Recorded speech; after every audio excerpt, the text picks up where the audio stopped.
So, a while back, I lost my phone. I was about to get onto a train and the phone fell out of my pocket or was taken out of my pocket. I have no idea. But when I found out, this was my reaction. So, yeah. And since then, I have been using a Realme XT. And for the most part, this is a really good phone. And this is actually the phone that I wanted to buy before I got the opportunity to buy the K20 Pro. The camera is good and you can see how the quality is because the video you're watching is shot on the Realme XT, and the battery life is also good. And if you use GFX tool and change the settings a little bit, you can even play PUBG at 60 FPS. But you already saw the title. This video isn't about how good the phone is or any other Realme phone. This video is about Realme and how all of their software and products can be better.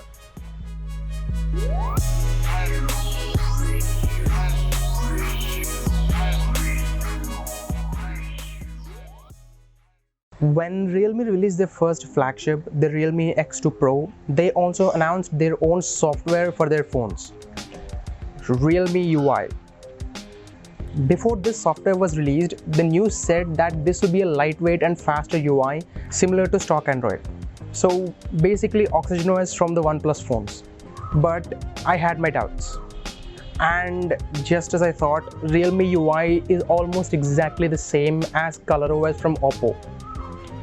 They just changed some colors, made minor design changes, and there you have it, Realme UI. As if it's completely their own software. But that's not even the main issue I have with their software. The real problem is, did no one seriously think to fix any of the issues from ColorOS when they were making Realme UI? Now, it's not all bad. They did improve some things in Realme UI. Realme UI is definitely more smoother and faster, and it looks a little bit different from ColorOS. But many of the issues from ColorOS are also in Realme UI, like the default launcher. I thought Xiaomi's default launcher is limited, but this is much worse. The grid size is too limited and too big at the same time. What is this thing? You can adjust the icon size, but you can't change the grid size to suit the smaller icons. Why? This is one of the main reasons I use a launcher like Nova Launcher. I can make the icons and the app grid into any size I want. So I can have a simple setup like this that I like on my home screen. I can't do this in the default launcher. I can't use icon packs. The only amount of customization I have for icons is this screen. But if I wanted anything more, I have to go to the theme store, and like I said in one of my previous videos, nothing on the theme store is free. And there isn't even a feature to hide apps. And because I can't hide apps, my app drawer is filled with Realme apps that I can't uninstall. This is such a shame because the default launcher is super smooth and fast.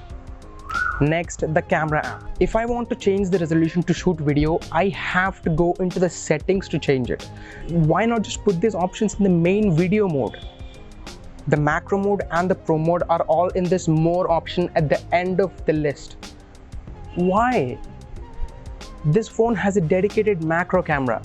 So why is the macro mode off to the side hidden away? Because the macro camera sucks. Slow motion.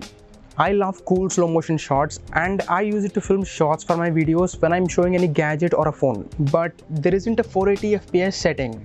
Now you might be asking me, why do you need 480 FPS? Why not just stick with 240 FPS? Because when I'm working with slow motion footage, having more frames gives me more freedom to make videos as slow or as fast as I like. But I only get 240 FPS and 960 FPS. Wait, 960 FPS? Isn't that better than 480 FPS? Not here. This 960 FPS is not true 960 FPS slow motion. I don't know why companies keep doing this, even for phones that can actually take 960 FPS video, like my lost K20 Pro. This is motion interpolation. What that means is it captures 480 fps or 240 fps video and stretches it up to 960 fps, and that makes the 960 fps video from this phone look really bad. But forget all that. Realme UI has a feature called OSIE Vision. Let's watch the demo video in the settings to see what this feature does. What? It turns an almost black and white video into something so vibrant and colorful. But what's this? Apps that support OSIE Vision? So only some apps support this amazing feature. Okay, let's see what apps support this feature. Nothing. And there are a few more annoying issues I've noticed since I've started using this phone.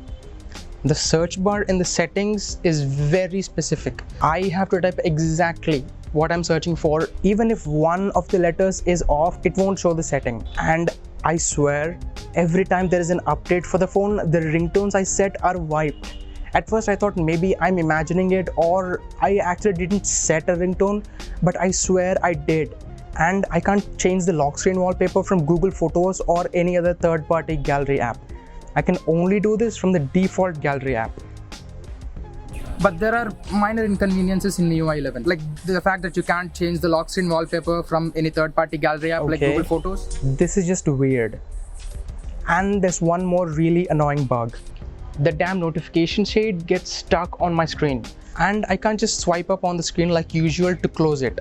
I have to swipe away each and every notification to close it.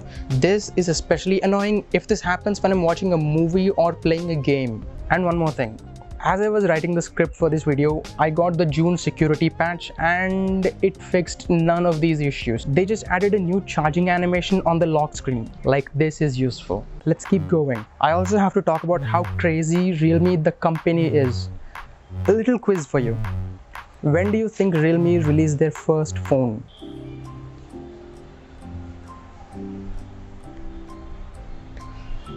Did you get it? It's alright if you don't know. It's easy to get confused when they release a new phone every 2 months. Realme's first phone came out in 2018, just 3 years ago. In 3 years, Realme went from Realme 1 to the Realme 6. That is so insanely fast that there isn't even a Wikipedia page for the phone. And none of them are even mentioned in this long list of phones on the Realme Wikipedia page. Even the people who edit the Wikipedia pages are like, no, we can't keep track of these phones anymore, stop. In 3 years, guess how many phones Realme released? Again, I'll give you some time.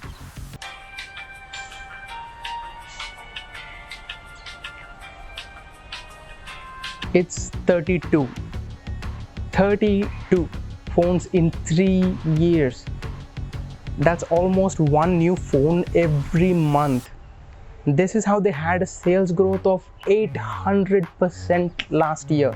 They don't even change their designs. It's like they spend zero on R&D and they just basically make new stickers for their phones. I bet they do the same when they redesign their phones. Please don't let that be the new design. If it is, be ready to see this exact same design for the next 4 years. I have to assume they use the same design over and over because it's easier to make tons of phones much faster. And that damn 2 megapixel macro camera. 2 megapixels isn't good for anything. They show these sample shots in the presentations, but this is the reality. At least use a 5 megapixel macro camera like the one in the K30 Pro. And in the middle of making 32 phones, they also released 3 true wireless earphones, 2 wired earphones, a neckband, 3 power banks and a TV. That is insane. I want to know what the people working in the product management team at Realme think about this. At the end of the day, I know Realme makes decent phones and gadgets, but they're just pumping out phones left and right. I hope they just take a step back, slow down their phone releases and think about what they're doing. Realme, listen to me. Take a deep breath and release. Feel better? Now, stop making so many phones and fix your software. And I'll see you guys in the next video. Thanks for watching.